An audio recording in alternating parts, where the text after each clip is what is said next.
ਕਰਨ ਕਾਰਣ ਪ੍ਰਭ ਸੋਈ ਰਹਾਉ।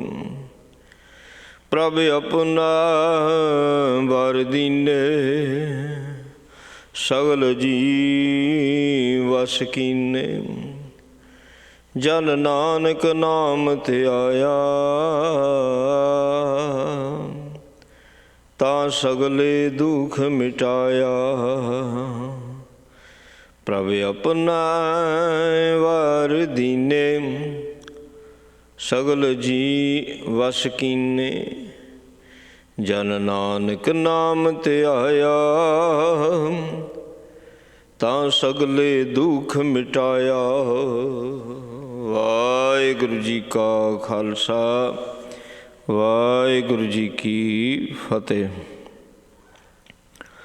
ਧੰਨ ਧੰਨ ਸਾਹਿਬ ਮਹਾਰਾਜ ਸੱਚੇ ਪਾਤਸ਼ਾਹ ਜੀ, ਸ਼੍ਰੀ ਗੁਰੂ ਗ੍ਰੰਥ ਸਾਹਿਬ ਜੀਓ ਸਾਹਿਬਾਂ ਦੀ ਪਾਵਨ ਪਵਿੱਤਰ ਹਜ਼ੂਰੀ ਅੰਦਰ ਜੁੜ ਬੈਠੀ ਗੁਰੂ ਦੇ ਪਿਆਰ ਵਾਲੀ, ਗੁਰੂ ਦੀ ਸਾਜੀ ਨਵਾਜੀ ਸਾਧ ਸੰਗਤ ਜੀ, ਸਤਿਗੁਰਾਂ ਦੀ ਅਪਰਪਾਰ ਮਿਹਰ ਕਿਰਪਾ ਰਹਿਮਤ ਬਖਸ਼ਿਸ਼ ਦਾ ਸਦਕਾ ਅੰਮ੍ਰਿਤ ਵੇਲੇ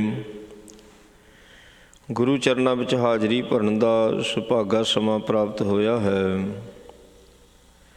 ਅੰਮ੍ਰਿਤ ਵੇਲੇ ਤੋਂ ਨਿਤਨੇਮ ਦੀਆਂ ਬਾਣੀਆਂ ਦੇ ਜਾਪ ਹੋਏ, ਆਸਾ ਜੀ ਦੀ ਵਾਰ ਦੇ ਕੀਰਤਨ ਗੁਰਮੁਖਾਂ ਪਾਸੋਂ ਸਰਵਣ ਕੀਤੇ ਨੇ। ਉਪਰੰਤ ਚੱਲ ਰਹੀ ਲੜੀਵਾਰ ਕਥਾ ਅੰਮ੍ਰਿਤਮਈ ਬਾਣੀ ਦੀ, ਜੋ ਕਿ ਰੋਜ਼ ਗੁਰੂ ਚਰਨਾਂ ਵਿੱਚ ਬੈਠ ਕੇ ਸਰਵਣ ਕਰਦੇ ਹਾਂ। ਸਾਹਿਬ ਸੱਚੇ ਪਾਤਸ਼ਾਹ ਜੀ ਨੇ ਇਹ ਵਡਭਾਗਾ ਸਮਾਂ ਬਖਸ਼ਿਆ ਹੈ।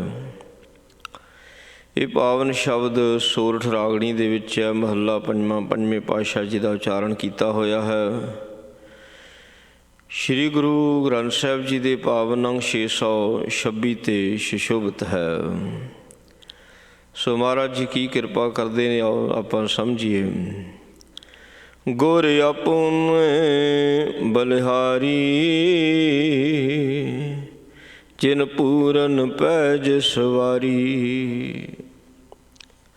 ਮਹਾਰਾਜ ਕਹਿੰਦੇ ਵੀ ਗੁਰੂ ਪੂਰਨ ਪੈਜ ਸਵਾਰਦਾ, ਮਤਲਬ ਵੀ ਆਪਣੇ ਸੇਵਕ ਦੀ ਹਰ ਇੱਕ ਜਗ੍ਹਾ 'ਤੇ ਉਹ ਰੱਖਿਆ ਕਰਦਾ। ਸੋ ਉਸ ਨੂੰ ਬਚਾਉਂਦਾ ਆ, ਉਹਦੀ ਬੇਇੱਜ਼ਤੀ ਨਹੀਂ ਹੋਣ ਦਿੰਦਾ, ਉਹਦੀ ਇੱਜ਼ਤ ਦਾ ਰਾਖਾ ਬਣਦਾ ਹੈ। ਪੈਜ ਦੀਆਂ ਹੀ ਗੱਲਾਂ ਹੁੰਦੀਆਂ ਸਾਰੀਆਂ। ਬੰਦੇ ਨੇ ਕੋਈ ਕੰਮ ਲੀਕਿਆ ਹੋਇਆ, ਸਮੇਂ ਸਿਰ ਹੋਣਾ ਚਾਹੀਦਾ, ਨਹੀਂ ਹੋਇਆ, ਕਹਿਣਾ ਲੈ ਮੇਰੀ ਪੈਜ ਨਹੀਂ ਰਹਿੰਦੀ ਆ।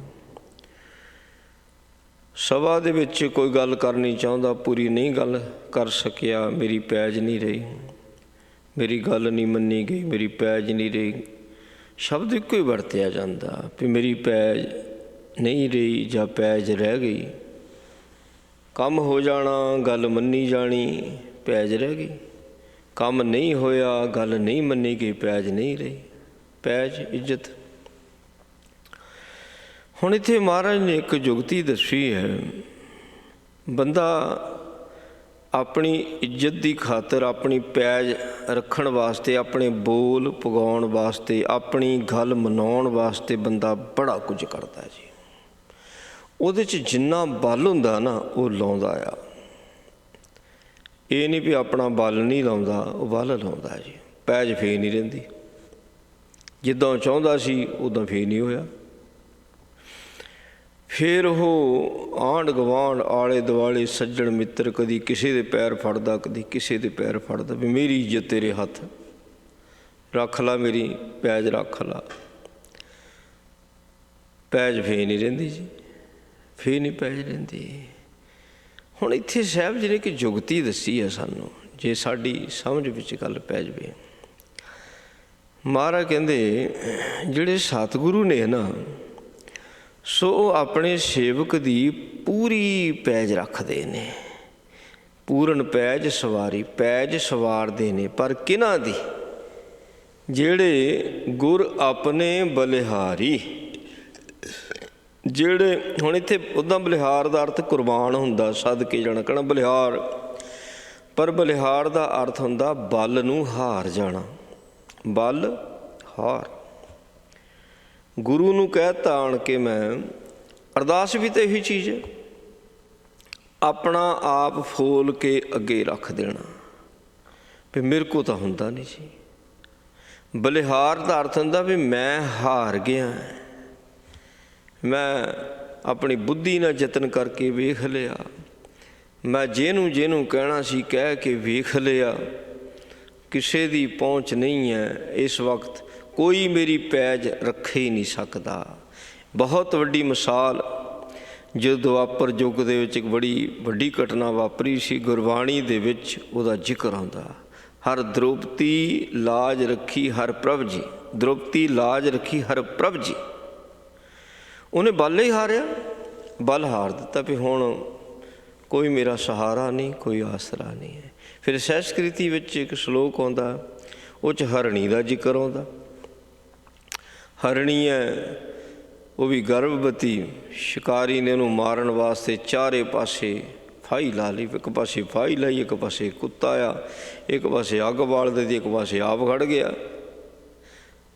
ਅਤੇ ਉਹਦੀ ਹੁਣ ਉਹਦਾ ਬਹੁਤ ਬਲ ਹਾਰ ਗਈ, ਕਿਸੇ ਪਾਸੇ ਜਾ ਹੀ ਨਹੀਂ ਸੀ ਸਕਦੀ ਨਾ, ਬਲ ਹਾਰ ਗਈ। ਪੈਜ ਉਹਦੀ ਵੀ ਰੱਖੀ ਹੈ। ਜਿਹੜਾ ਬਲ ਹਾਰੂਗਾ ਨਾ ਉਹਦੀ ਪੈਜ ਰੱਖਦਾ, ਜਿਹੜਾ ਆਪਣੇ ਬਲ ਦਾ ਪ੍ਰਯੋਗ ਕਰ ਲੈਂਦਾ, ਕਹਿੰਦੇ ਚੰਗਾ ਫਿਰ ਤੂੰ ਕਰਮਾਂ 'ਤੇ ਆ ਜਾ। ਉਹ ਫਿਰ ਕਰਮਾਂ 'ਤੇ ਚੱਲਦਾ ਹੈ ਵੀ ਜੇ ਤਾਂ ਉਹਦਾ ਕਰਮ ਹੋਇਆ ਵੀ ਇਹਦੀ ਪੈਜ ਰੱਖ ਹੋ ਜਾਣੀ ਹੈ, ਫਿਰ ਰੱਖੀ ਜਾਊ। ਇਹਦੇ ਕਰਮ ਭਾਰੀ ਪੈ ਗਿਆ ਤਾਂ ਇਹਦੀ ਜੈ ਜੈਕਾਰ, ਅਤੇ ਦੂਸਰੇ ਦੇ ਕਰਮ ਭਾਰੀ ਪੈ ਗਿਆ ਤਾਂ ਉਹਦੀ ਜੈ ਜੈਕਾਰ। ਅਤੇ ਜੇ ਇਹ ਬਲ ਹਾਰ ਜਾਂਦਾ ਹੈ ਫਿਰ ਤਾਂ ਇਹਦੀ ਜੈ ਜੈਕਾਰ ਹੋਣੀ, ਉਹਦੇ ਭਾਵੇਂ ਕਰਮ ਜਿੰਨੇ ਮਰਜ਼ੀ ਤਗੜੇ ਹੋਣ, ਫਿਰ ਇਹਦੀ ਜੈ ਜੈਕਾਰ ਹੋਣੀ ਹੈ। ਇੱਕ ਨਹੀਂ, ਅਨੇਕਾਂ ਸਾਖੀਆਂ ਨੇ, ਕਥਾ ਕਹਾਣੀਆਂ ਨੇ। ਅਤੇ ਅੱਜ ਵੀ ਜਦੋਂ ਅਸੀਂ ਗੁਰੂ ਦੇ ਅੱਗੇ ਬਲ ਹਾਰਦੇ ਨਾ, ਸੱਚੇ ਪਾਤਸ਼ਾਹ ਵੀ ਸਾਡੇ ਕੋਲ ਨਹੀਂ ਹੋਣਾ, ਸਾਡੀ ਸਮਝ ਵਿੱਚ ਨਹੀਂ ਹੈ, ਸਾਨੂੰ ਨਹੀਂ ਪਤਾ ਲੱਗਦਾ ਕੀ ਹੋਈ ਜਾਂਦਾ, ਤੇਰੇ ਤੋਂ ਬਿਨਾਂ ਹੁਣ ਹੋਰ ਕੋਈ ਹੈ ਨਹੀਂ, ਉਹਦੀ ਪੈਜ ਰੱਖ ਹੁੰਦੀ ਹੈ। ਅੱਜ ਵੀ ਇਹ ਮਿਸਾਲਾਂ ਨੇ। ਔਰ ਤਕਰੀਬਨ ਜੇ ਇੱਥੇ ਮੈਂ ਗਲਤ ਨਾ ਹੋਵਾਂ ਵੀ ਹਰ ਇੱਕ ਦੀ ਲਾਈਫ ਦੇ ਵਿੱਚ ਇੱਦਾਂ ਦਾ ਸਮਾਂ ਆਇਆ, ਉਹ ਪੈਜ ਉਹਦੀ ਰੱਖਣੀ ਸੀ ਅਤੇ ਉਹ ਫਿਰ ਬਲ ਹਾਰਿਆ, ਮੇਰੇ ਕੋਲ ਨਹੀਂ ਹੋ ਰਿਹਾ, ਉਹਦੀ ਪੈਜ ਰੱਖ। ਕਈਆਂ ਦੀ ਜ਼ਿੰਦਗੀ ਤਾਂ ਕਈ ਵਾਰੀ ਹੋ ਗਿਆ। ਕਈ ਐਸੇ ਨੇ ਆਪਣਾ ਬਲ ਲਾਉਂਦੇ ਹੀ ਨਹੀਂ, ਉਹ ਕਹਿੰਦੇ ਮੇਰਾ ਬਲ ਹੀ ਨਹੀਂ ਜੀ, ਤੂੰ ਹੀ ਕਰਨਾ। ਉਹ ਬਲ ਹੀ ਨਹੀਂ ਲਾਉਂਦੇ, ਆਪਣਾ ਨਹੀਂ ਬਲ ਵਰਤਦੇ। ਮਹਾਰਾਜ ਸੱਚੇ ਪਾਤਸ਼ਾਹ ਜੀ ਉਹਨਾਂ ਦੇ ਅੰਦਰ ਐਸਾ ਸੂਝ ਬੂਝ ਦੇ ਦਿੰਦੇ ਨੇ ਕਿ ਉਹ ਉਲਝਣਾਂ 'ਚੋਂ ਨਿਕਲ ਜਾਂਦਾ। ਜਿਸ ਨੇ ਆਪਣੇ ਬਲ ਨੂੰ ਆਪਣਾ ਨਹੀਂ ਸਮਝਿਆ, ਚਾਹੇ ਬੁੱਧੀ ਦਾ ਬਲ ਹੈ, ਚਾਹੇ ਸਰੀਰ ਦਾ ਬਲ ਹੈ, ਉਹ ਆਪਣੀ ਦਾ ਪੈਜ ਰੱਖਦਾ ਹੋਰ ਕਈਆਂ ਦੀ ਰੱਖ ਦਿੰਦਾ। ਮਹਾਰਾਜ ਉਹਨੂੰ ਬਲ ਐਸਾ ਦੇ ਦਿੰਦੇ ਨੇ, ਉਹਦੀ ਬੁੱਧੀ 'ਚ ਐਸਾ ਬਲ ਪਾ ਦਿੰਦੇ ਨੇ ਸੱਚੇ ਪਾਤਸ਼ਾਹ, ਗਿਆਨ ਨੂੰ ਪ੍ਰਚੰਡ ਕਰ ਦਿੰਦੇ ਨੇ। ਗਿਆਨ ਤਾਂ ਸਾਰਿਆਂ ਦੇ ਵਿੱਚ ਆ ਵੀ, ਪਰ ਜਿਹਦੇ ਅੰਦਰ ਗਿਆਨ ਪ੍ਰਚੰਡ ਹੁੰਦਾ ਨਾ, ਉਹਦੇ ਕੋਲ ਇੱਕ ਨਹੀਂ ਅਨੇਕਾਂ ਵਿਧੀਆਂ ਹੁੰਦੀਆਂ, ਅਨੇਕਾਂ ਵਿਧੀਆਂ। ਕੋਈ ਗਿਆਨ ਪ੍ਰਚੰਡ ਹੈ। ਹੁਣ ਮਹਾਰਾਜ ਕਹਿੰਦੇ ਗਿਆਨ ਖੰਡ ਦੀ ਅਵਸਥਾ ਉਦੋਂ ਬਣਨੀ ਜਦੋਂ ਗਿਆਨ ਖੰਡ ਮੈਂ ਗਿਆਨ ਪ੍ਰਚੰਡ, ਜਦੋਂ ਗਿਆਨ ਪ੍ਰਚੰਡ ਹੋ ਗਿਆ। ਹੁਣ ਬੁੱਧੀ ਦੇ ਲੈਵਲ 'ਤੇ ਮਾੜਾ ਮੋਟਾ ਗਿਆਨ ਆ ਜਾਂਦਾ ਨਾ ਸਾਨੂੰ, ਉਦੋਂ ਗਿਆਨ ਬਣਦਾ, ਗਿਆਨ ਘੱਟ ਬਣਿਆ ਫਿਰ ਇਹ ਮੁਸ਼ਕਿਲਾਂ 'ਚ ਫਸਦਾ ਹੀ ਨਹੀਂ। ਇੱਥੇ ਤੱਕ ਗਿਆਨ ਹੋ ਜਾਂਦਾ ਵੀ ਐਵੇਂ ਹੀ ਚਾਹਵੇਂਗਾ ਇੱਥੇ ਫਸੇਗਾ, ਆਹ ਕਰੇਗਾ ਨਹੀਂ ਫਸੇਗਾ, ਇੱਥੇ ਤੱਕ ਗਿਆਨ ਹੋ ਜਾਂਦਾ ਜੀ ਜਦੋਂ ਗਿਆਨ ਪ੍ਰਚੰਡ ਹੁੰਦਾ ਹੈ। ਪਰ ਹੁੰਦਾ ਕਦੋਂ ਹੈ?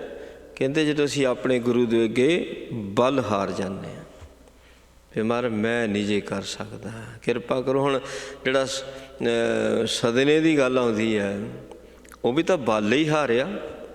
ਜਦੋਂ ਬਲ ਹਾਰਿਆ ਫਿਰ ਉਹਨੇ ਮਿਸਾਲਾਂ ਦਿੱਤੀਆਂ, ਨਿਰਪ ਕੰਨਿਆ ਕੇ ਕਾਰਣੇ ਭਇਆ ਭੇਖਧਾਰੀ, ਕਾਮਾ ਰਥੀ ਸਵਾਰਥੀ, ਵਾਕੀ ਪੈਜ ਸਵਾਰੀ।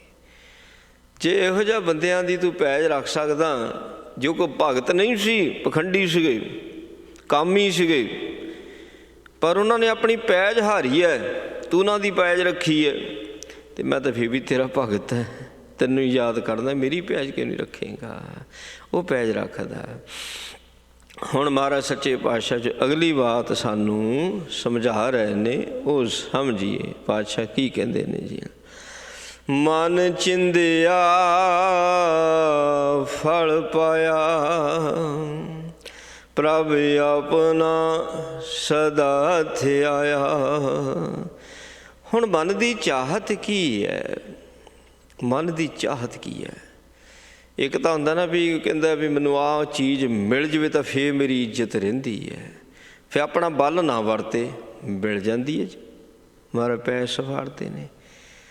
ਹੁਣ ਇੱਕ ਵਾਰੀ ਦੋ ਵਾਰੀ ਕਿੰਨੀ ਵਾਰੀ ਹੋ ਲਿਆ ਤੇ ਫਿਰ ਕਈਆਂ ਨੂੰ ਸੋਝੀ ਆ ਜਾਂਦੀ ਹੈ ਵੀ ਜੇ ਰੱਬ ਨੂੰ ਯਾਦ ਹੀ ਕਰਨਾ ਜਾਂ ਰੱਬ ਤੋਂ ਮੰਗਣਾ ਹੀ ਹੈ ਤੇ ਬੰਦਗੀ ਮੰਗਦੇ ਆ। ਫਿਰ ਸੱਚੇ ਪਾਤਸ਼ਾਹ ਆਪਣੀ ਯਾਦ ਦੇ, ਆਪਣੀ ਬਾਣੀ ਦੇ, ਆਪਣੀ ਬੰਦਗੀ ਦੇ, ਕਿਰਪਾ ਕਰ ਇਹ ਦੇ ਤਾਂ ਫਿਰ ਜਨਮਾਂ ਜਨਮਾਂ ਤਰ੍ਹਾਂ ਦਾ ਚੱਕਰ ਹੀ ਖਤਮ ਹੋ ਜਾਊ। ਕਿਉਂਕਿ ਜੰਮਣ ਮਰਨ ਦਾ ਖੇਡ ਤਾਂ ਉਦੋਂ ਖਤਮ ਹੋਣਾ ਜਦੋਂ ਬੰਦਗੀ ਹੋਣੀ ਹੈ, ਬੰਦਗੀ ਤੋਂ ਬਿਨਾਂ ਨਹੀਂ। ਫਿਰ ਉਹਨਾਂ ਦੀ ਜਿਹੜੀ ਚਾਹਤ ਹੁੰਦੀ ਹੈ, ਉਹਨਾਂ ਦੀ ਚਾਹਤ ਹੁੰਦੀ ਹੈ ਕਿ ਮੈਂ ਆਪਣੇ ਪ੍ਰਭੂ ਨੂੰ ਹਮੇਸ਼ਾ ਹਮੇਸ਼ਾ ਯਾਦ ਕਰਾਂ। ਪ੍ਰਭ ਆਪਣਾ ਸਦਾ ਤੇ ਆਇਆ, ਇਹ ਵੀ ਆ ਜਾਂਦਾ, ਇਹ ਆ ਜਾਂਦਾ ਮਨ ਦੇ ਵਿੱਚ। ਜਦ ਹੁਣ ਬਾਣੀ 'ਚੋਂ ਰਸ ਆਉਂਦਾ ਅਤੇ ਸੱਚੇ ਪਾਤਸ਼ਾਹ ਮੈਂ ਸੋ ਹਮੇਸ਼ਾ ਕਿਉਂ ਨਹੀਂ ਤੇਰੀ ਬਾਣੀ ਪੜ੍ਹ ਸਕਦਾ, ਆਈ ਜਾਂਦਾ ਮਨ ਵਿੱਚ। ਮੈਂ ਹਮੇਸ਼ਾ ਕਿਉਂ ਨਹੀਂ ਵਾਹਿਗੁਰੂ ਵਾਹਿਗੁਰੂ ਕਰ ਸਕਦਾ। ਅੰਦਰ ਹੀ ਚੱਲ ਜਾਵੇ, ਬਾਹਰ ਕੰਮ ਕਾਰ ਕਰਾਂ, ਅੰਦਰ ਵਾਹਿਗੁਰੂ ਚੱਲੇ। ਜਦ ਹੋਰ ਹੋਰ ਗੱਲਾਂ ਮਨ ਕਰ ਸਕਦਾ ਅੰਦਰ, ਆਪਾਂ ਸੁੱਤੇ ਹੋਏ ਮਨ ਥੋੜ੍ਹੀ ਸੌਂਦਾ, ਆਪਾਂ ਕੰਮ ਕਾਰ ਕਰਦੇ ਹਾਂ ਮਨ ਥੋੜ੍ਹੀ ਸਾਡੇ ਨਾਲ ਕੰਮ ਕਰਦਾ, ਮਨ ਹੋਰ ਹੋਰ ਪਾਸੇ ਲੱਗਾ ਹੁੰਦਾ ਤੁਹਾਡਾ। ਵੀ ਜਦ ਮਨ ਨੇ ਸਰੀਰ ਦੇ ਮੁਤਾਬਿਕ ਕੁਝ ਕਰਨਾ ਹੀ ਨਹੀਂ ਹੈ ਤੇ ਫਿਰ ਇਹ ਵਾਹਿਗੁਰੂ ਕਹੇ, ਇਹ ਮੂਲ ਮੰਤਰ ਕਹੇ। ਅਤੇ ਮਹਾਰਾਜ ਨੂੰ ਇੱਦਾਂ ਬੇਨਤੀ ਕਰ ਲੈਂਦੇ ਭਗਤ ਜਨ, ਅਤੇ ਸੱਚੇ ਪਾਤਸ਼ਾਹ ਪੈ ਸਵਾਰਦੇ, ਕਹਿੰਦੇ ਚੱਲ ਫਿਰ ਇੱਦਾਂ ਹੀ ਹੋ ਜਾਊਗਾ। ਉਹਨੂੰ ਕੀ ਫਰਕ ਪੈਂਦਾ? ਉਹ 'ਚ ਕਹਿੰਦੇ ਮਨ ਚਿੰਦਿਆ ਫਲ ਪਾਇਆ। ਭਗਤਾਂ ਦਾ ਮਨ ਇੱਛਤ ਫਲ ਕੇਵਲ ਅਤੇ ਕੇਵਲ ਪਰਮਾਤਮਾ ਪਰਮੇਸ਼ਰ ਦੀ ਬੰਦਗੀ ਦੇ ਵਿੱਚੋਂ ਰਸ ਪ੍ਰਾਪਤ ਹੋਵੇ, ਇਹੀ ਹੈ, ਹੋਰ ਦੁਨਿਆਵੀ ਫਲ ਨਹੀਂ। ਅਸੀਂ ਲੋਕ ਜਗਿਆਸੂ, ਠੀਕ ਹੈ, ਸਾਨੂੰ ਸੋਝੀ ਮਾੜੀ ਮੋਟੀ ਪੈ ਗਈ, ਜਗਿਆਸੂਆਂ 'ਚ ਆ ਜਾਂਦੇ ਹਾਂ, ਅਤੇ ਭਗਤਾਂ 'ਚ ਨਹੀਂ ਹੈ। ਭਗਤਾਂ 'ਚ ਨਹੀਂ। ਭਗਤ ਦਾ ਦਰਜਾ ਬਹੁਤ ਉੱਚਾ ਆ। ਭਗਤ ਦਾ ਅਤੇ ਰੱਬ ਦਾ ਫਰਕ ਕੀ ਰਹਿ ਗਿਆ ਜੀ? ਹੁਣ ਸਿੱਖ ਦਾ ਦਰਜਾ ਵੀ ਉੱਚਾ। ਅਸੀਂ ਤਾਂ ਕਹਿੰਦੇ ਸਿੱਖ ਹੁੰਦੇ ਹਾਂ, ਸਿੱਖ ਤਾਂ ਮਹਾਰਾਜ ਕਹਿੰਦੇ ਬਹੁਤ ਉੱਚਾ ਹੁੰਦਾ ਵੀ। ਸਿੱਖ ਅਤੇ ਗੁਰੂ ਦਾ ਭੇਦ ਹੀ ਕੋਈ ਨਹੀਂ ਰਹਿ ਜਾਂਦਾ। ਸਿੱਖ ਤਾਂ ਗੁਰੂ ਨੂੰ, ਗੁਰੂ ਕੋਲੋਂ ਗੁਰੂ ਹੀ ਮੰਗਦਾ, ਕਹਿੰਦਾ ਬਾਣੀ ਦੇ, ਹੋਰ ਕੁਝ ਨਹੀਂ ਚਾਹੀਦਾ ਮੈਨੂੰ। ਸਿੱਖ ਤਾਂ ਗੁਰੂ ਨੂੰ ਆਪਣਾ ਮਾਂ ਬਾਪ ਮੰਨਦਾ, ਗੁਰੂ ਨੂੰ ਆਪਣਾ ਪਰਿਵਾਰ ਮੰਨਦਾ। ਸਿੱਖ ਕਹਿੰਦਾ ਹੇ ਸਤਿਗੁਰਾ ਮੈਂ ਤੁਝ ਬਿਨ ਅਵਰ ਨਾ ਕੋਈ, ਮੇਰੇ ਸਤਿਗੁਰਾ ਮੈਂ ਤੁਝ ਬਿਨ ਅਵਰ ਨਾ ਕੋਈ। ਸਿੱਖ ਦੀ ਤਾਂ ਪਰਿਭਾਸ਼ਾ ਹੀ ਬਹੁਤ ਵੱਡੀ ਹੈ। ਅਤੇ ਇਹ ਕਹਿੰਦੇ ਅਸੀਂ ਉਂਝ ਜੀ ਅਸੀਂ ਤਾਂ ਉਹਦਾ ਸਿੱਖ ਹੈਗੇ ਮਹਾਰਾਜ ਦੇ, ਪਰ ਬੰਦਗੀ ਨਹੀਂ ਹੁੰਦੀ। ਭਾਈ ਸਿੱਖ ਹੋ ਕੇ ਬਾਣੀ ਨਹੀਂ ਪੜ੍ਹਦਾ, ਮਹਾਰਾਜ ਦੀ ਬਾਣੀ ਨਹੀਂ ਸਮਝਦਾ, ਅਤੇ ਫਿਰ ਥੋੜ੍ਹੀ ਮਹਾਰਾਜ ਗੁਰੂ ਅਮਰਦਾਸ ਜੀ ਕਹਿੰਦੇ ਸੋ ਸਿੱਖ ਸਗਾ ਬੰਧਪ ਹੈ ਭਾਈ ਜੇ ਗੁਰ ਕੇ ਭਾਣੇ ਵਿੱਚ ਆਵੇ। ਜਿਹੜਾ ਗੁਰੂ ਦੀ ਗੱਲ ਮੰਨਦਾ ਉਹ ਸਿੱਖ ਹੈ, ਨਹੀਂ ਮੰਨਦਾ ਕਹਿੰਦੇ ਉਹ ਸਿੱਖ ਕਾਹਦਾ। ਗੁਰੂ ਅਮਰਦਾਸ ਜੀ ਦੇ ਬਚਨ ਨੇ। ਸਿੱਖ ਦਾ ਦਰਜਾ ਬੜਾ ਉੱਚਾ ਆ, ਕੋਈ ਛੋਟਾ ਨਹੀਂ ਹੈ, ਬੜਾ ਉੱਚਾ। ਫਿਰ ਇੱਥੇ ਹੁਣ ਮਹਾਰਾਜ ਕਹਿੰਦੇ ਹੈ, ਕਹਿੰਦੇ ਵੀ ਹੁਣ ਪੂਰਨ ਪੈ ਸਵਾਰੀ, ਸਿੱਖ ਬਣਨਾ ਨਾ ਤਦੀ ਪੈ ਸਵਾਰੀ ਜਾਂਦੀ ਵੀ ਸਿੱਖ ਬਣ ਜਾਵਾਂ, ਮਹਾਰਾਜ ਮੈਨੂੰ ਸਿੱਖ ਬਣਾ ਲੈਣ। ਇਹ ਮਨਿਸ਼ਚਿਤ ਫਲ ਹੋ ਗਿਆ, ਮਨਿਸ਼ਚਿਤ ਹੀ ਫਲ ਹੋ ਗਿਆ। ਮਹਾਰਾਜ ਸਿੱਖੀ ਦੀ ਦਾਤ ਬਖਸ਼ਿਸ਼ ਕਰ ਦਿੰਦੇ ਨੇ। ਅਤੇ ਉਂਝ ਸਿੱਖੀ ਦੀ ਕਮਾਈ ਕਰਨੀ ਉੱਦਾਂ ਕਠਿਨ ਬੜੀ ਹੈ। ਜਦੋਂ ਮਹਾਰਾਜ ਸਿੱਖ ਬਣਾਉਂਦੇ ਨੇ ਨਾ, ਅਤੇ ਫਿਰ ਸਿੱਖੀ ਦੀ ਕਮਾਈ ਸੁਤੇ ਸਿੱਧ ਹੁੰਦੀ ਹੈ। ਸੁਤੇ ਸਿੱਧ ਉੱਠਣਾ, ਸੁਤੇ ਸਿੱਧ ਬਾਣੀ ਪੜ੍ਹਨੀ, ਚੰਗੇ ਕਰਮ ਕਰਨੇ, ਅਤੇ ਇਹ ਨਾ ਆਦਤਾਂ ਹੀ ਬਦਲ ਜਾਂਦੀਆਂ ਜਦੋਂ ਮਹਾਰਾਜ ਸਿੱਖ ਬਣਾਉਂਦੇ ਨੇ। ਐਸੀ ਕਿਰਪਾ ਸੱਚੇ ਪਾਤਸ਼ਾਹ ਕਰਦੇ ਨੇ। ਉਹਦੀ ਉਹ ਇੱਛਾ ਮਨ ਇੱਛਤ ਮਨ ਚਿੰਦਿਆ ਫਲ ਪਾਇਆ।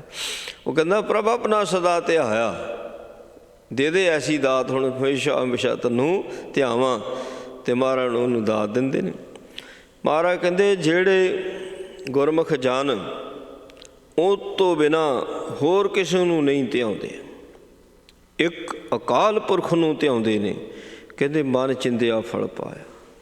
ਉਹ ਮਨ ਇੱਛਤ ਫਲ ਪ੍ਰਾਪਤ ਕਰਦੇ ਨੇ, ਕਿਉਂਕਿ ਉਹ ਕਿਸੇ ਤੋਂ ਮੰਗਦੇ ਹੀ ਨਹੀਂ। ਹੋਰ ਉਹ ਕਹਿੰਦੇ ਮੰਗਣਾ ਤਾਂ ਤੇਰੇ ਕੋਲ ਹੀ ਮੰਗਣਾ, ਸਾਰੀ ਸ੍ਰਿਸ਼ਟੀ ਤਾਂ ਤੇਰੇ ਕੋਲ ਮੰਗਦੀ ਪਈ ਹੈ ਅਤੇ ਮੈਂ ਵੀ ਤੇਰੇ ਕੋਲ ਮੰਗਣਾ। ਮੇਰਾ ਕੋਈ ਦਾਤਾ ਨਹੀਂ, ਮੇਰਾ ਕੋਈ ਦਾਤਾ ਨਹੀਂ, ਤੂੰ ਹੀ ਦਾਤਾ। ਫਿਰ ਉਹ ਮਨ ਇੱਛਤ ਫਲ ਪਾਉਂਦਾ, ਉਹਨੂੰ ਦਿੰਦਾ, ਮਨ ਚਿੰਤਿਆ ਫਲ ਦਿੰਦਾ। ਸੰਤ ਹਾਂ ਤਿਸ ਬਿਨ ਅਵਰ ਨਾ ਕੋਈ, ਕਰਨ ਕਾਰਣ ਪ੍ਰਭ ਸੋਈ। ਮਹਾਰਾਜ ਦੇ ਕੋਲ ਜਿਹੜੇ ਗੁਰਸਿੱਖ ਆਉਂਦੇ ਆ, ਸੱਚੇ ਪਾਤਸ਼ਾਹ ਕੋਲ ਬੈਠਦੇ ਨੇ, ਬਾਣੀ ਪੜ੍ਹਦੇ ਸੁਣਦੇ ਨੇ, ਨਾਮ ਜਪਣੇ ਵਾਲੇ। ਸੋ ਇਹਨਾਂ ਸਾਰਿਆਂ ਨੂੰ ਹੀ ਮਹਾਰਾਜ ਨੇ ਕਿਸੇ ਨੂੰ ਸੰਤ ਕਹਿ ਦਿੱਤਾ, ਕਿਸੇ ਨੂੰ ਸਾਧ, ਕਿਸੇ ਨੂੰ ਭਗਤ, ਕਿਸੇ ਨੂੰ ਗੁਰਸਿੱਖ, ਕਿਸੇ ਨੂੰ ਗੁਰਮੁਖ, ਇੱਦਾਂ ਦਰਜੇ ਦਿੱਤੇ ਹੋਏ ਨੇ। ਇਹ ਭਾਈ ਬਾਹਰ ਨਹੀਂ ਇਹ ਦਰਜੇ ਹੈਗੇ। ਆ ਗੁਰਮੁਖ, ਗੁਰਸਿੱਖ, ਸੰਤ, ਭਗਤ, ਸਾਧ ਇੱਥੇ ਹੀ ਹੈ, ਸਾਧ ਸੰਗਤ ਦੇ ਵਿੱਚ ਹੀ। ਉਹ ਸਾਧ ਸੰਗਤ ਦੇ ਵਿੱਚੇ ਹੁੰਦੇ ਨੇ, ਉਹ ਸਾਧ ਸੰਗਤ ਦੇ ਵਿੱਚੇ ਹੁੰਦੇ ਨੇ। ਅਤੇ ਮਹਾਰਾਜ ਨੇ ਸੰਬੋਧਨ ਕੀਤਾ, ਸੱਚੇ ਪਾਤਸ਼ਾਹ ਨੇ ਜਿਸ ਨਾਂ ਦੇ ਨਾਲ ਸੰਬੋਧਨ ਕਰ ਦੇਣਾ, ਅਸੀਂ ਜੇ ਕਿਤੇ ਉਸ ਨਾਂ ਨੂੰ ਲੈ ਲਿਆ ਉਹੋ ਜਿਹਾ ਬਣ ਜਾਣਾ। ਅਸੀਂ ਲੈਂਦੇ ਹੀ ਨਹੀਂ, ਅਸੀਂ ਉਸ ਨਾਂ ਨੂੰ ਲੈਂਦੇ ਨਹੀਂ। ਮਹਾਰਾਜ ਨੇ ਹੁਣ ਸੰਬੋਧਨ ਕੀਤਾ, ਕਹਿੰਦੇ ਸੰਤ ਹ। ਸੰਬੋਧਨ ਕਿਹਨੂੰ ਕੀਤਾ? ਜਿਹੜੇ ਗੁਰੂ ਦੇ ਉਪਦੇਸ਼ ਨੂੰ ਪੜ੍ਹਨੇ ਸੁਣਨੇ ਵਾਲੇ ਨੇ, ਉਹਨਾਂ ਨੂੰ ਕਿਹਾ ਮਹਾਰਾਜ ਨੇ। ਕਹਿੰਦੇ ਸੰਤ ਹੋ ਤਿਸ ਬਿਨ ਅਵਰ ਨਾ ਕੋਈ, ਵੀ ਰੱਬ ਤੋਂ ਬਿਨਾਂ, ਪਰਮਾਤਮਾ ਤੋਂ ਬਿਨਾਂ ਹੋਰ ਕੋਈ ਦੂਜਾ ਉਹਦਾ ਕੋਈ ਸ਼ਰੀਕ ਨਹੀਂ ਹੈ। ਕਹਿੰਦੇ ਕਰਨ ਕਾਰਣ ਪ੍ਰਭ ਸੋਈ। ਜੋ ਵੀ ਕੰਮ ਕਾਰ, ਜੋ ਵੀ ਘਟਨਾ ਘਟਦੀ ਨਾ, ਉਹਦਾ ਕੋਈ ਕਾਰਨ ਹੁੰਦਾ। ਕਹਿੰਦੇ ਨੇ ਵੀ ਇਹ ਕਿੱਦਾਂ ਹੋ ਗਿਆ? ਬੰਦਾ ਚਲੋ ਕੋਈ ਬਿਮਾਰ ਹੋ ਗਿਆ, ਡਾਕਟਰ ਪੁੱਛਦਾ ਵੀ ਕੀ ਖਾਧਾ ਸੀ, ਹੈ ਨਾ? ਉਹ ਕਹਿੰਦਾ ਜੀ ਖੱਟੀ ਲੱਸੀ ਪੀਤੀ। ਹੁਣ ਜਿਹੜਾ ਖੱਟੀ ਲੱਸੀ ਉਹ ਕਾਰਨ ਹੋ ਗਿਆ, ਉਹ ਕਾਰਨ ਹੋ ਗਿਆ। ਕਾਰਨ ਵੀ ਉਹਦੇ ਹੱਥ ਵਿੱਚ ਹੈ, ਰੱਬ ਦੇ ਹੱਥ ਵਿੱਚ ਹੈ। ਉਹਨੇ ਮੱਤ ਹੀ ਦੇ ਦੇਣੀ ਨਾ ਵੀ ਖੱਟੀ ਲੱਸੀ ਨਾ ਪੀ, ਕੋਈ ਕਾਰਨ ਉਹਦੇ ਹੱਥ ਵਿੱਚ ਅੰਦਰ ਬੈਠਾ। ਜੇ ਮੰਨਦਾ ਫਿਰ ਇਹ ਖੇਡ ਸਾਰੀ ਵਾਪਰ ਜਾਂਦੀ ਹੈ। ਹੁਣ ਜਿੱਦਾਂ ਬੰਦਾ ਗੱਡੀ ਚਲਾ ਰਿਹਾ, ਐਕਸੀਡੈਂਟ ਹੋ ਗਿਆ, ਕਹਿੰਦੇ ਕਾਰਨ ਕੀ ਸੀ? ਕਹਿੰਦਾ ਵੀ ਇਹਨੇ ਕਾਨੂੰਨ ਤੋੜਿਆ, ਕਾਰਨ ਉਹ ਬਣਿਆ। ਹੁਣ ਜਦੋਂ ਮਹਾਰਾਜ ਨੇ ਮੱਤ ਦੇਣੀ ਹੈ, ਉਹਨੂੰ ਮੱਤ ਦੇ ਦੇਣੀ ਨਹੀਂ ਵੀ ਕਾਨੂੰਨ ਨਹੀਂ ਤੋੜਨਾ, ਅੰਦਰੋਂ ਕਾਰਨ ਬਣਾਤਾ ਨਾ ਸੱਚੇ ਪਾਤਸ਼ਾਹ ਜੀ ਨੇ। ਗੱਲ ਚੱਲਦੀ ਆ ਵੀ ਜਨਮ ਸਫਲਾ ਕਰਨਾ, ਬੰਦਗੀ ਕਰਨੀ। ਹੁਣ ਕਾਰਨ ਬਣਦੇ ਨੇ, ਕਾਰਨ ਬਣਦੀ ਸਾਧ ਸੰਗਤ। ਸਾਧ ਸੰਗਤ ਕਾਰਨ, ਕੋਈ ਗੁਰਮੁਖ ਦੇ ਨਾਲ ਮੇਲ ਹੋ ਗਿਆ ਅਤੇ ਸੇਵਾ ਮਿਲ ਗਈ, ਅਤੇ ਕਿਸੇ ਗੁਰਮੁਖ ਦੇ ਨਾਲ ਸਾਧ ਸੰਗਤ ਦੇ ਵਿੱਚ ਵਿਚਾਰਾਂ ਚੱਲ ਪਈਆਂ, ਕੁਝ ਕਥਾ ਕਹਾਣੀਆਂ ਸਾਖੀਆਂ, ਉਹ ਕਾਰਨ ਬਣ ਜਾਂਦਾ ਹੈ। ਸੋ ਉਹਦੀ ਗੱਲ ਕਰਦੇ ਮਹਾਰਾਜ ਸੱਚੇ ਪਾਤਸ਼ਾਹ, ਕਹਿੰਦੇ ਕਾਰਨ ਪ੍ਰਭ ਸੋਈ। ਕਰਨ ਕਾਰਨ, ਕਾਰਨ ਵੀ ਉਹਦੇ ਹੱਥ ਵਿੱਚ ਨੇ। ਕਰਨ ਕਾਰਨ, ਸਾਰੇ ਕਾਰਜਾਂ ਨੂੰ ਕਰਨੇ ਵਾਲਾ ਕੇਵਲ ਅਤੇ ਕੇਵਲ ਰੱਬ ਹੈ। ਉਹ ਕੀ ਕੰਮ ਕਰਦਾ? ਕਹਿੰਦੇ ਰਾਜੇ ਤੋਂ ਰੰਕ ਕਰ ਦਿਓ, ਰੰਕ ਤੋਂ ਰਾਜਾ ਕਰ ਦਿਓ। ਸ਼ਰਧਾਵਾਨ ਤੋਂ ਨਸ਼ਰਦਕ ਵੀ ਕਰ ਦਿੰਦਾ, ਨਸ਼ਰਦਕਾਂ ਨੂੰ ਸ਼ਰਧਾਵਾਨ ਕਰ ਦਿੰਦਾ। ਕਹਿੰਦੇ ਰਹਾਓ ਪ੍ਰਭ ਆਪਣਾ ਵਰ ਦੀਨੇ, ਸਗਲ ਜੀ ਵਸ ਕੀਨੇ। ਪਰਮਾਤਮਾ ਪਰਮੇਸ਼ਰ ਨੇ ਕਿਰਪਾ ਕਰ ਦਿੱਤੀ, ਵਰ ਦੇ ਦਿੱਤਾ, ਸਾਰੇ ਜੀਆ ਜੰਤ ਜਿਹੜੇ ਉਹ ਵਸ ਵਿੱਚ ਹੋ ਗਏ। ਪ੍ਰਭ ਆਪਣਾ ਵਰ ਦੀਨੇ, ਵਰ ਤਾਂ ਰੱਬ ਹੀ ਦਿੰਦਾ, ਪਰਮੇਸ਼ਰ ਹੀ ਦਿੰਦਾ। ਸਗਲ ਜੀ ਵਸ ਕੀਨੇ, ਹੁਣ ਸਾਰੇ ਜੀਆ ਜੰਤ ਵਸ ਹੋ ਗਏ। ਉਹਨੇ ਵਰ ਦੇ ਦਿੱਤਾ, ਕਿਰਪਾ ਕਰ ਦਿੱਤੀ, ਉਹਨੇ ਪਿਆਰ ਵੰਡ ਦਿੱਤਾ, ਪਿਆਰ ਦਿੱਤਾ, ਪਿਆਰ ਦਾ ਵਰ ਦੇ ਦਿੱਤਾ। ਸੋ ਜਿਨ੍ਹਾਂ ਨੇ ਪਿਆਰ ਮੰਗਿਆ ਨਾ, ਅਤੇ ਪਰਮਾਤਮਾ ਨੇ ਪਿਆਰ ਦਾ ਵਰ ਦੇ ਦਿੱਤਾ ਹੈ। ਅਤੇ ਜਿਨ੍ਹਾਂ ਨੂੰ ਪਿਆਰ ਦਾ ਵਰ ਮਿਲਿਆ, ਜੀਆ ਜੰਤ ਕੀ ਪਸ਼ੂ ਕੀ ਪਕਸ਼ੀ ਕੀ ਮਨੁੱਖ ਸਾਰੇ ਉਹਦੇ ਵਸ ਵਿੱਚ ਹੋ ਜਾਂਦੇ ਨੇ। ਬਿਨਾਂ ਪਿਆਰ ਤੋਂ ਨਹੀਂ ਕੋਈ ਕਿਸੇ ਦੇ ਵਸ ਵਿੱਚ ਹੁੰਦਾ, ਚਾਹੇ ਮਨੁੱਖ ਹੈ, ਚਾਹੇ ਪਸ਼ੂ ਹੈ, ਚਾਹੇ ਪਕਸ਼ੀ ਹੈ। ਸੋ ਜ਼ੋਰ ਦੇ ਨਾਲ ਕੋਈ ਕਿਸੇ ਦੇ ਵਸ ਨਹੀਂ ਹੋ ਸਕਦਾ, ਪਿਆਰ ਦੇ ਨਾਲ ਸਾਰੇ ਵਸ ਹੋ ਜਾਂਦੇ ਨੇ। ਸੋ ਇਹ ਵਾਰਿਆ, ਇਹ ਵੀ ਹੈ ਨਾ ਵਾਰਾ ਸੱਚੇ ਪਾਤਸ਼ਾਹ ਜੀ ਦਾ। ਪਿਆਰ ਦਾ ਵੀ ਇੱਕ ਵਰ ਹੁੰਦਾ। ਜਿਨ੍ਹਾਂ ਨੂੰ ਮਹਾਰਾਜ ਨੇ ਪਿਆਰ ਦਾ ਵਰ ਦੇ ਦਿੱਤਾ, ਉਹਨਾਂ ਨੂੰ ਪਿਆਰ ਹੀ ਚੰਗਾ ਲੱਗਦਾ। ਉਹਨਾਂ ਨੂੰ ਪਿਆਰ ਵਿੱਚ ਬੋਲਣਾ, ਪਿਆਰ ਵਿੱਚ ਸੁਣਨਾ, ਪਿਆਰ ਲੈਣਾ, ਪਿਆਰ ਦੇਣਾ, ਪਿਆਰ ਵੰਡਣਾ ਉਹਨਾਂ ਨੂੰ ਚੰਗਾ ਲੱਗਦਾ, ਕਿਉਂਕਿ ਉਹਨਾਂ ਨੂੰ ਵਰ ਹੀ ਪਿਆਰ ਦਾ ਮਿਲਿਆ ਹੋਇਆ। ਜਿਨ੍ਹਾਂ ਦੇ ਕੋਲ ਪਿਆਰ ਦਾ ਵਰ ਹੈ ਤੇ ਮਹਾਰਾਜ ਕਹਿੰਦੇ ਉਹਨਾਂ ਦੇ ਵੱਸ ਵਿੱਚ ਹੀ ਸਭ ਕੁਝ ਹੋ ਜਾਂਦਾ, ਜੀ ਜੰਤ ਸਾਰੇ ਉਹਦੇ ਵੱਸ ਵਿੱਚ ਹੋ ਜਾਂਦੇ। ਪਿਆਰ ਮੰਗਾਂਗੇ ਤਾਂ ਪਿਆਰ ਦੇਵੇਗਾ, ਜੇ ਪਿਆਰ ਮੰਗਿਆ ਹੀ ਨਹੀਂ ਤਾਂ ਪਿਆਰ ਕਿੱਥੋਂ ਦੇਵੇਗਾ। ਸੋ ਜਿਨ੍ਹਾਂ ਗੁਰਮੁਖਾਂ ਨੇ ਪਿਆਰ ਮੰਗਿਆ ਉਹਨਾਂ ਨੂੰ ਪਿਆਰ ਪ੍ਰਾਪਤ ਹੋਇਆ, ਇਹ ਵਰ ਦੇ ਦਿੱਤਾ। ਨਾਲ ਜਿਹੜਾ ਵਰ ਰੱਬ ਨੇ ਦੇ ਦਿੱਤਾ ਨਾ, ਤੇ ਉਹ ਵਰ ਥੋੜ੍ਹੀ ਫੇਰ ਭੰਗ ਹੋ ਸਕਦਾ। ਪਰਮਾਤਮਾ ਨੇ ਜੋ ਵੀ ਵਰ ਇਹਨੂੰ ਦਿੱਤਾ ਤੇ ਉਸ ਵਰ ਨੂੰ ਉਸ ਨਾਲ ਵਰ ਨਾਲ ਕਿਸੇ ਦਾ ਜ਼ੋਰ ਚੱਲ ਸਕਦਾ? ਕੋਈ ਵਿੱਦਿਆ ਮੰਗਦਾ ਉਹਦੇ ਵਰਗਾ ਕੋਈ ਵਿਦਵਾਨ ਨਹੀਂ ਹੋ ਸਕਦਾ, ਕੋਈ ਸੂਰਮਤਾਈ ਮੰਗਦਾ ਉਹਦੇ ਵਰਗਾ ਕੋਈ ਸੂਰਮਾ ਨਹੀਂ ਕੋਈ ਹੋ ਸਕਦਾ। ਸੋ ਜੋ ਜੋ ਵੀ ਵਰ ਮੰਗਿਆ ਨਾ, ਤੇ ਜਿਸ ਨੂੰ ਰੱਬ ਨੇ ਵਰ ਦੇ ਦਿੱਤਾ ਉਹਦਾ ਕੋਈ ਮੁਕਾਬਲਾ ਨਹੀਂ ਫੇਰ ਕਰ ਸਕਿਆ। ਆਸ਼ਾ ਕਹਿੰਦੇ ਸਗਲ ਜੀ ਵਸ ਕੀਨੇ, ਤੇ ਉਹ ਸਾਰਿਆਂ ਨੂੰ ਆਪਣੇ ਵਸ ਵਿੱਚ ਕਰ ਲੈਂਦਾ। ਜੋ ਕਲਾ ਹੁੰਦੀ ਹੈ, ਦਿੱਤਾ ਵਰ ਰੱਬ ਦਾ ਵਰ ਹੁੰਦਾ, ਉਸ ਵਰ ਦੇ ਨਾਲ ਉਸ ਕਲਾ ਦੇ ਨਾਲ ਮੰਤਰ ਮੁਗਧ ਕਰ ਦਿੰਦਾ, ਸਾਰਿਆਂ ਨੂੰ ਵਸ ਵਿੱਚ ਕਰ ਦਿੰਦਾ। ਜਨ ਨਾਨਕ ਨਾਮ ਤੇ ਆਇਆ ਤਾਂ ਸਗਲੇ ਦੁੱਖ ਮਿਟਾਇਆ। ਹੁਣ ਦੁੱਖ ਸਾਰਿਆਂ ਦੇ ਆਪੋ ਆਪਣੇ ਕਰਮਾਂ ਦੇ ਦੁੱਖ ਹੁੰਦੇ ਨੇ ਭਾਈ। ਜਦੋਂ ਬੰਦਾ ਕਰਮ ਕਮਾਉਂਦਾ ਹੈ ਅਤੇ ਮਾੜੇ ਕਰਮ ਕਮਾ ਜਾਂਦਾ, ਆਪਣੇ ਸਵਾਦ ਵਿੱਚ ਫਸਿਆ ਹੋਇਆ, ਕਈ ਵੇਲੇ ਕਿਸੇ ਦੇ ਦਬਾਅ ਵਿੱਚ ਆਣ ਕੇ ਮਾੜੇ ਕਰਮ ਕਰ ਜਾਂਦਾ, ਸੋਝੀ ਵੀ ਨਹੀਂ ਹੁੰਦੀ ਤਾਂ ਮਾੜੇ ਕਰਮ ਕਰ ਜਾਂਦਾ, ਲੋਭ ਲਾਲਚ ਵਿੱਚ ਫਸ ਕੇ ਮਾੜੇ ਕਰਮ ਕਰ ਜਾਂਦਾ। ਸੋ ਇੱਦਾਂ ਹੈ ਨਾ, ਕਾਲ ਇਹਦੇ ਪਾਸੋਂ ਮਾੜਾ ਕਰਵਾਉਂਦਾ, ਇਹ ਮਾੜਾ ਕਰ ਜਾਂਦਾ। ਜੇ ਤਾਂ ਸਤ ਸੰਗੀ ਹੈ ਫਿਰ ਤਾਂ ਉਹ ਕਾਲ ਦੀ ਚਾਲ ਨੂੰ ਸਮਝ ਜਾਊਗਾ ਵੀ ਨਹੀਂ, ਵੀ ਇਹ ਮੇਰੇ ਕੋਲੋਂ ਗਲਤ ਕਰਵਾ ਰਿਹਾ, ਨਹੀਂ ਕਰੇਗਾ ਜੀ। ਗੁਰੂ ਨਾਲ ਆ, ਗੁਰੂ ਦਾ ਓਟ ਆਸਰਾ ਲੈ ਲਵੇ, ਉੱਥੇ ਕਾਲ ਭਾਰੀ ਨਹੀਂ ਪੈ ਸਕਦਾ। ਜੇ ਹੁਣ ਗੁਰੂ ਦਾ ਓਟ ਆਸਰਾ ਨਹੀਂ ਲਿਆ, ਉੱਥੇ ਤਾਂ ਕਾਲ ਨਹੀਂ ਭਾਰੀ ਪੈਣਾ ਹੀ ਪੈਣਾ, ਉੱਥੇ ਕਾਲ ਭਾਰੀ ਪੈ ਜਾਂਦਾ, ਫਿਰ ਇਹਦੇ ਕੋਲੋਂ ਗਲਤ ਕੰਮ ਕਰਵਾ ਲੈਂਦਾ ਹੈ।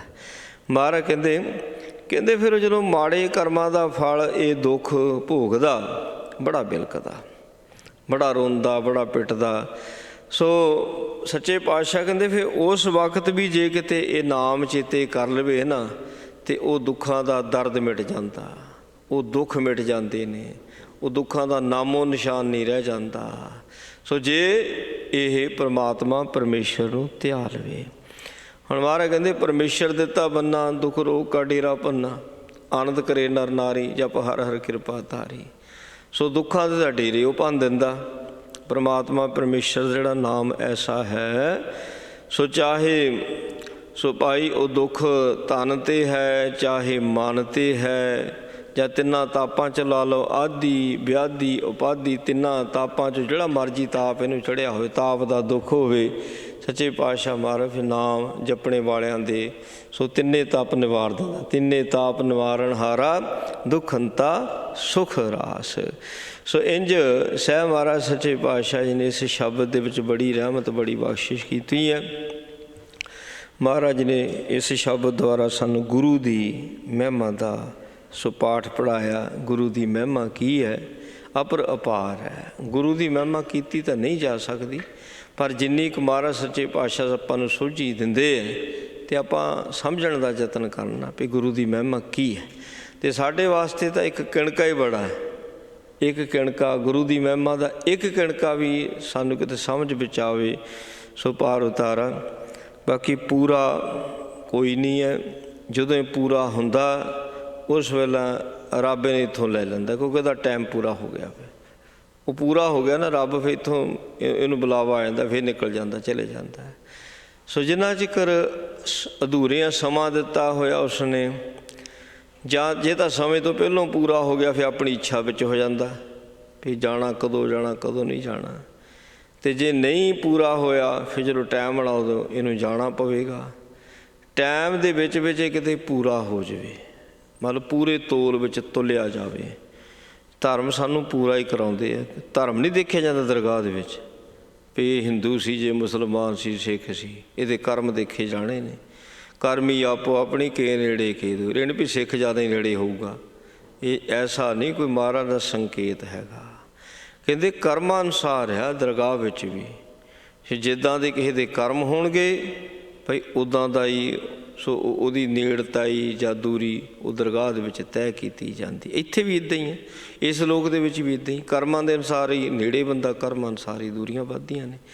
ਮਹਾਰਾਜ ਕਿਰਪਾ ਕਰੇ, ਭੁੱਲਾਂ ਚੁੱਕਾਂ ਦੀ ਖਿਮਾ ਜੀ। ਵਾਹਿਗੁਰੂ ਜੀ ਕਾ ਖਾਲਸਾ, ਵਾਹਿਗੁਰੂ ਜੀ ਕੀ ਫਤਿਹ। ਰਾਮ ਕਲੀ ਮਹੱਲਾ ਤੀਜਾ। ਆਨੰਦ ਇੱਕ ਓਂਕਾਰ ਸਤਿਗੁਰ ਪ੍ਰਸਾਦ। ਆਨੰਦ ਭਿਆ ਮੇਰੀ ਮਾਏ, ਸਤਿਗੁਰੂ ਮੈਂ ਪਾਇਆ। ਸਤਿਗੁਰ ਥਾਂ ਪਾਇਆ ਸਹਿ ਸੇਤੀ, ਮਨ ਵਜੀਆਂ ਵਧਾਈਆਂ। ਰਾਗ ਰਤਨ ਪਰਿਵਾਰ ਭਰੀਆਂ ਹੀ ਸ਼ਬਦ ਗਾਵਣ ਆਈਆਂ। ਸ਼ਬਦ ਉਤਾਂ ਗਾਵ ਹਰੀ ਕੇਰਾ, ਮਨ ਜਨੀ ਵਸਾਇਆ। ਕਹਿ ਨਾਨਕ ਆਨੰਦ ਹੋਆ, ਸਤਿਗੁਰੂ ਮੈਂ ਪਾਇਆ। ਇਹ ਮਨ ਮੇਰਿਆ ਤੂੰ ਸਦਾ ਰਹੋ ਹਰ ਨਾਲੇ, ਹਰ ਨਾਲ ਰਹੋ ਤੂੰ ਮਨ ਮੇਰੇ। ਦੁੱਖ ਸਭ ਵਿਸਾਰਨਾ, ਅੰਗੀਕਾਰੋਂ ਕਰੇ ਤੇਰਾ ਕਾਰ। ਸਭ ਸਵਾਰਨਾ, ਸਭਨਾ ਗੱਲਾਂ ਸਮਰਾ ਸੁਆਮੀ। ਸੋ ਕਿਉ ਮਨੋਂ ਵਿਸਾਰੇ, ਕਹੈ ਨਾਨਕ ਮਨ ਮੇਰੇ ਸਦਾ ਰਹੋ ਹਰ ਨਾਲੇ। ਸਾਚੇ ਸਾਹਿਬਾ ਕਿਆ ਨਾਹੀ ਘਰ ਤੇਰਾ, ਕਰਤਾ ਤੇਰਾ ਸਭ ਕੁਛ ਹੈ। ਜਿਸ ਦੇ ਸੁਭਾਵੇ ਸਦਾ ਸਿਫ ਸਲਾਹ ਤੇਰੀ, ਨਾਮ ਮਨ ਵਸਾਵੇ। ਨਾਮ ਜਿਨ ਕੈ ਮਨ ਵਸਿਆ, ਵਾਜੇ ਸ਼ਬਦ ਖਨੇਰੇ। ਕਹਿ ਨਾਨਕ ਸੱਚੇ ਸਾਹਿਬ ਕਿਆ ਨਾਹੀ ਘਰ ਤੇਰਾ। ਸਾਚਾ ਨਾਮ ਮੇਰਾ ਆਧਾਰੋ, ਸਾਚ ਨਾਮ ਆਧਾਰ ਮੇਰਾ। ਜਿਨ ਭੁੱਖਾਂ ਸਭ ਗਵਾਈਆਂ, ਕਰ ਸ਼ਾਂਤ ਸੁਖ ਮਨ ਆਇ ਵਸਿਆ। ਜਿਨ ਇੱਛਾ ਸਭ ਪੁਜਾਈਆਂ, ਸਦਾ ਕੁਰਬਾਨ ਕੀਤਾ ਗੁਰ ਵਿਟਾਂ ਜਿਸ ਦੀਆਂ ਵਡਿਆਈਆਂ।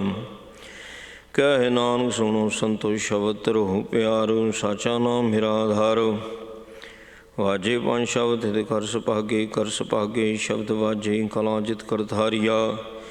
ਪੰਚ ਦੂਤ ਤੁਧ ਵਸ ਕੀਤੇ, ਕਾਲ ਕੰਟਕ ਮਾਰਿਆ। ਤੁਰ ਕਰਮ ਪਾਇਆ ਤ੍ਰਿਜਨ ਕੋ ਸਿਨਾਮ, ਹਰ ਕੇ ਲਾਗੇ। ਕਹਿ ਨਾਨਕ ਤੈਸ ਕਹੋਆ ਤਿਤ ਕਰ ਅਨਹਦ ਵਾਜੇ। ਆਨੰਦ ਸੁਣੋ ਵਡ ਭਾਗਿਓ, ਸਗਲ ਮਨੋਰਥ ਪੂਰੇ। ਪਾਰ ਬ੍ਰਹਮ ਪ੍ਰਭਾਵ ਤੇਰੇ ਸਗਲ ਵਿਸੂਰੇ। ਦੋਹਰੋ ਸੰਤਾਪ ਉਤਰੇ, ਸੁਣੀ ਸੱਚੀ ਬਾਣੀ। ਸੰਤ ਸਾਜਨ ਭਏ ਸਰਸੇ, ਪੂਰੇ ਗੁਰ ਤੇ ਜਾਣੀ। ਸੁਣ ਤੇ ਪੁਨੀਤ ਕਹਿ ਤੇ ਪਵਿੱਤ, ਸਤਿਗੁਰ ਰਹਿਆ ਭਰਪੂਰੇ।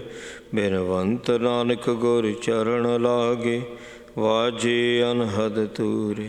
ਸੁਣ ਤੇ ਪੁਨੀਤ ਕਹਿ ਤੇ ਪਵਿੱਤ, ਸਤਿਗੁਰ ਰਹਿਆ ਭਰਪੂਰੇ। ਬਿਨਵੰਤ ਨਾਨਕ ਗੁਰ ਚਰਨ ਲਾਗੇ, ਵਾਜੇ ਅਨਹਦ ਤੂਰੇ। ਵਾਹਿਗੁਰੂ ਜੀ ਕਾ ਖਾਲਸਾ, ਵਾਹਿਗੁਰੂ ਜੀ ਕੀ ਫਤਿਹ। ਤੂੰ ਠਾਕੁਰ ਤੂੰ ਜੀਓ ਪਿੰਡ ਸਭ ਤੇਰੀ ਰਾਤ। ਬਾਤ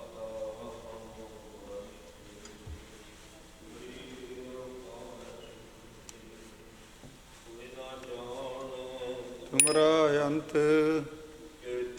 ਉੱਚਾ ਭਗਵੰਤ, ਸੂਤਰ ਧਾਰੀ ਸੋ ਆਗਿਆਕਾਰੀ। ਤੁਮ ਹੀ ਜਾਣੀ ਸਦਾ ਕੁਰਬਾਨੀ। ਵਾਹਿਗੁਰੂ।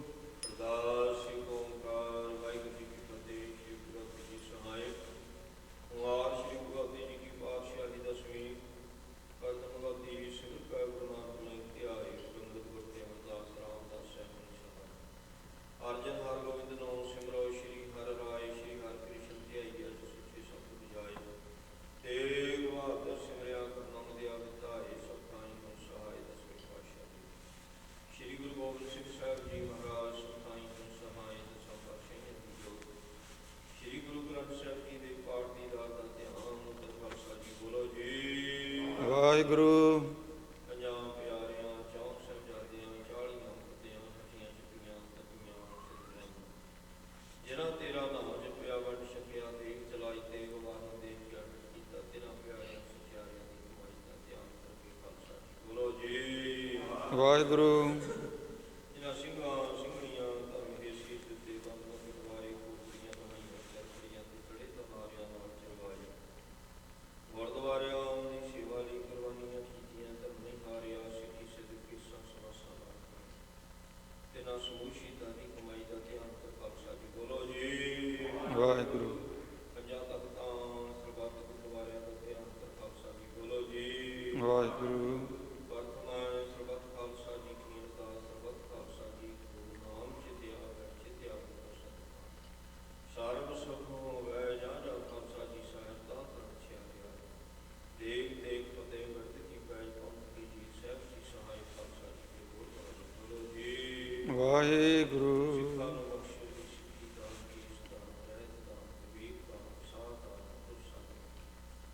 ਦਾਨਾ ਸਿਰਦਾਰ ਰਾਮਦਾਸ ਸ਼੍ਰੀ ਅੰਮ੍ਰਿਤਸਰ ਸਾਹਿਬ ਜੀ ਕੇ ਦਰਸ਼ਨ ਇਸ਼ਨਾਨ ਚੌਕੀਆਂ ਝੰਡੇ ਗੁੰਗੇ ਜੁਗੋ ਜੁਗ ਅਟਲ ਧਰਮ ਕਾ ਜੈਕਾਰ ਬੋਲੋ ਜੀ ਵਾਹਿਗੁਰੂ ਸਿੱਖਾਂ ਦਾ ਮਨ ਮਤ ਦਿੱਤੀ ਮਤ ਪਤ ਕੇ ਰਾਖੇ ਆਪ हे ਗਰੀਬ ਨਿਵਾਜ ਸੱਚੇ ਪਾਤਸ਼ਾਹ ਆਪ ਜੀ ਦੀ ਬੜੀ ਕਿਰਪਾ ਦੀ ਅਮਰਤ ਦੇ ਦੀਵਾਨ ਸਜੇ ਸਜੇ ਦੀਵਾਨ ਤੋਂ ਨਿਤਨੇਮ ਦੀਆਂ ਬਾਣੀਆਂ ਦੇ ਜਾਪ ਹੋਏ ਆਸ਼ਾ ਦੀ ਰਾਤ ਦੇ ਕੀਰਤਨ ਸ਼ਬਦ ਦੀ ਵਿਚਾਰ ਆਨੰਦ ਸਾਹਿਬ ਦੀਆਂ ਛੇ ਪੌੜੀਆਂ ਦੇ ਜਾਪ ਹੋਏ ਭੁੱਲਾਂ ਚੁਕਾਈ ਬਾਣੀ ਦਾ ਮਹੱਤਮਈਆਂ ਸੰਤਾਂ ਨੂੰ ਬਖਸ਼ਣ ਤੇ ਨਿਕਲ ਹਾਜ਼ਰ ਸਰਵਾਤ ਸੰਤਾਂ ਦੀਆਂ ਮਨੋਕਾਮਨਾਵਾਂ ਕਰੋ ਕਿਉਂ ਬੜਾ ਪ੍ਰਸ਼ਾਦੀਆਂ ਦੀ ਕਹਾ ਜਣੇ ਕਰੀ ਖਾਲਸਾ ਸੋਚ ਦੀ ਪ੍ਰਹਲਾਦ ਕੋ ਪੜਾਏ ਸੀਤ ਪ੍ਰਸ਼ਾਦ ਸੰਗਤਾਂ ਵਿੱਚ ਵਰਤੇ ਜੋ ਸ਼ਿਕਿਆ ਦਾ ਨਾਮ ਬਖਸ਼ੋ ਜੀ ਸੰਗਤਾਂ ਨੂੰ ਨਿਹਾਲ ਕਰੋ ਜੀ ਸਿੰਘ ਪਿਆਰੇ ਮੇਰੇ ਨਾਮ ਦੇ ਨਾਮ ਤੇ ਪਿਆਰਾ ਨਾਮ ਚੜ੍ਹਦੀ ਕਲਾ ਤੇਰੇ ਪੰਜ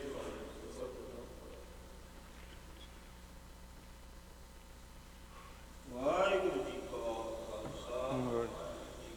ਦੋਰਾ ਗਿਆ ਪਈ ਉਗਾਲ ਕੀ ਤਵੇ ਚਲਾਇਓ ਪੰਥ ਸਿੱਖਨ ਕੋ ਗੁਰੂ ਮਾਨਿਓ ਗ੍ਰੰਥ ਗ੍ਰੰਥ ਜੀ ਮੰਨਿਓ ਪ੍ਰਗਟ ਗੁਰਾਂ ਕੀ ਦੇ ਖੋਜ ਸ਼ਬਦ ਮੈਲੇ ਆਕੀ ਰਹੇ ਨ ਕੋਏ ਬਚੇ ਸ਼ਰਨ ਜੋ ਹੋਏ ਚੜੇ ਸੋਤਰੇ ਪਾਰ ਗੁਰ ਪਾਰ ਉਤਾਰਨ ਹਾਰ ਕਲਗੀ ਸੋ ਐਸੀਸ ਗੁਰ ਕਲਗੀ ਧਰ ਜਗਦੀਸ਼ ਸਤਿ ਸ੍ਰੀ ਅਕਾਲ ਵਾਹਿਗੁਰੂ ਜੀ ਕੀ ਫਤਿਹ।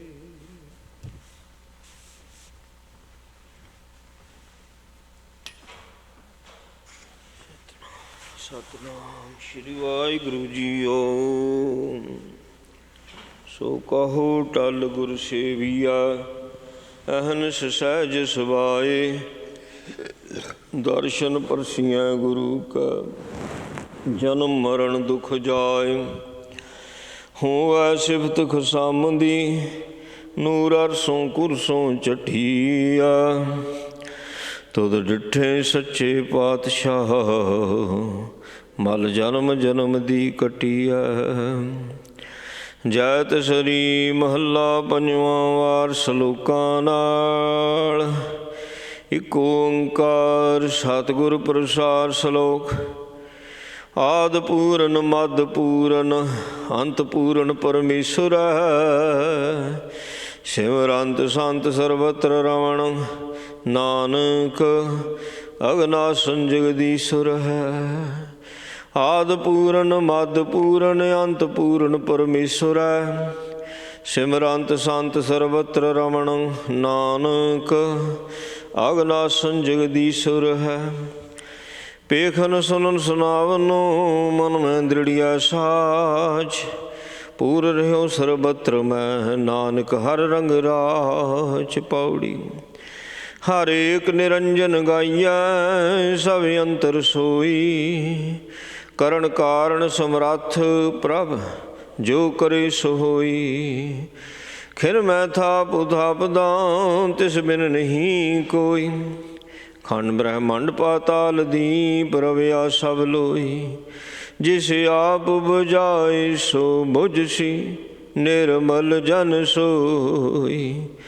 ਜਿਸ ਆਪ ਬੁਝਾਏ ਸੋ ਬੁਝਸੀ ਨਿਰਮਲ ਜਨ ਸੋਈ ਵਾਹਿਗੁਰੂ ਜੀ ਕਾ ਖਾਲਸਾ ਵਾਹਿਗੁਰੂ ਜੀ ਕੀ ਫਤਿਹ। ਜਪੋ ਸਤਿਨਾਮ ਸਤਿਨਾਮ ਸਤਿਨਾਮ ਜੀ ਵਾਹਿਗੁਰੂ ਵਾਹਿਗੁਰੂ ਵਾਹਿਗੁਰੂ ਜੀ ਜਪੋ ਸਤਿਨਾਮ ਸਤਿਨਾਮ ਸਤਿਨਾਮ ਜੀ ਵਾਹਿਗੁਰੂ ਵਾਹਿਗੁਰੂ ਵਾਹਿਗੁਰੂ ਜੀ ਵਾਹਿਗੁਰੂ ਜੀ ਕਾ ਖਾਲਸਾ ਵਾਹਿਗੁਰੂ ਜੀ ਕੀ ਫਤਿਹ।